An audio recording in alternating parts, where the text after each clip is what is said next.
BJP ने इंदौर में कांग्रेस नेता जीतू पटवारी के खिलाफ एफआईआर दर्ज करवा दी है। जीतू पटवारी ने पीएम मोदी की एक तस्वीर ट्विटर पर शेयर की थी, जिसे उन्होंने डिलीट तो कर दिया, लेकिन बीजेपी लगातार जीतू पटवारी की गिरफ्तारी की मांग कर रही थी। अब खुद जीतू पटवारी सामने आ गए हैं। उन्होंने मीडिया से बात करते हुए बताया कि पीएम मोदी सभी के प्रधानमंत्री हैं, इसलिए उन्होंने पोस्ट डिलीट कर दी, लेकिन उस पोस्ट में जो सवाल पूछे थे उसका जवाब क्यों नहीं दिया गया है। जीतू की माने तो जितनी एफआईआर दर्ज करानी है करा लो, वो सवाल पूछना बंद नहीं करेंगे। ये देश के सामने भयावह प्रश्न है या नहीं है? देश के प्रधानमंत्री ने जो जो वादे किए, जो जो योजनाएं देश के अर्थव्यवस्था के सुधार को लेकर आए, वो एक भी पूर्णतः पास नहीं हुई। नोटबंदी का क्या रिजल्ट निकला ये देश का नागरिक नहीं पूछे। अर्थव्यवस्था क्यों चरमरा गई ये देश का नागरिक नहीं पूछे। आप कृषि विकास दर की दुगनी आय 2022 तक करने का वादा था, 2020 चल रहा है, जो आय थी उससे कम हो गई, ये देश का नागरिक नहीं पूछे। एक भारतीय जनता पार्टी का, आरएसएस का, जिसका बेटा जवान है, बेरोजगार है, उसके मन पे क्या बीतती है जरा बीजेपी के नेता उस जिस व्यक्ति ने बीजेपी को जीता उससे जाके तो पूछे। सवाल ये है कि देश के प्रधानमंत्री हमारे हैं, देश के प्रधानमंत्री का सम्मान रखना हमारा दायित्व है, पर देश के प्रधानमंत्री से सवाल करना हमारा धर्म है। मेरे पे प्रकरण बनवा के अगर रोजगार मिलते हो तो 100 प्रकरण बनवा दें। मैं मानता हूँ कि हर दृष्टि से सवाल उठते रहेंगे, प्रश्न बनते रहेंगे। भारतीय जनता पार्टी के जो नेता हैं, वो चाहे प्रदेश के हो, चाहे देश के हो, चाहे हमारे अपने शहर के हो, वो हमारे दुश्मन नहीं हैं, व्यवस्था के अंग है।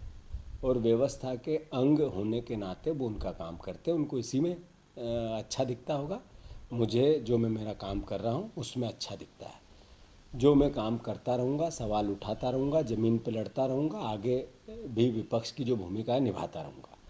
मुझे भारतीय जनता पार्टी से ये प्रकरण दर्ज कराने के खिलाफ कोई नाराजगी नहीं। वहीं जीतू पटवारी के समर्थन में कांग्रेस नेता और पूर्व मंत्री सज्जन सिंह वर्मा का उन्हें साथ मिल गया है।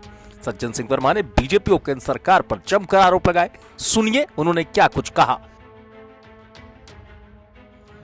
मध्य प्रदेश कांग्रेस कमेटी के मीडिया प्रभारी हमारे साथी जीतू पटवारी पे जिस ढंग से भारतीय जनता पार्टी का शासन प्रशासन दबाव बना के एफआईआर दर्ज करने की कार्रवाई कर रहा है, ये निश्चित रूप से मान के चलिए कि लोकतंत्र की हत्या तो पहली भाजपा ने कर दी, विधायकों की खरीद फरोख्त करके। अब यदि एक व्यक्ति मीडिया के माध्यम से अपनी बात रखता है तो उसे अधिकार है अपनी बात रखने का। और मैं तो अधिकारियों से ये कहना चाहता हूं कि बदले हुए वक्त की आहट शायद तुम पहचान नहीं पा रहे हो। 2 महीने बाद समय फिर बदलेगा। किसी भी प्रकरण की जांच किए बिना इस लेवल पे एफआईआर कभी दर्ज नहीं होती है। ठीक है, आज भाजपा का और आपका वक्त है, हम भी इंतजार कर रहे हैं, लेकिन हम भी छोड़ेंगे किसी को नहीं।